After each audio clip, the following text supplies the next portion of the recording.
Hello everyone, welcome back to my channel. In today's video we are going to explore how to access the My Eyes Only section on Snapchat without knowing the password. It's important to note that the My Eyes Only section is designed to be secure, and attempting to access it without the password can result in losing all the content saved in this section. Let's dive into the process. Open your Snapchat camera and swipe up to access the My Eyes Only section. In the bottom right corner, you'll find the option that says Forgot Password. Click on it. You will be prompted to enter your password. If you have forgotten the password, you may want to try entering any known password or variations. Keep in mind that if you decide to create a new passcode, it comes with a warning.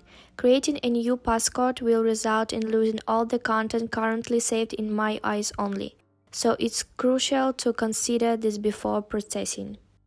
It's essential to highlight that attempting to access someone else's My Eyes Only section without their permission is not recommended. The only legitimate way to view the contact in other person's My Eyes Only section is to ask them directly. I hope this video proves helpful. If you found it useful, please make sure to like and subscribe to the channel. I'll see you in the next one.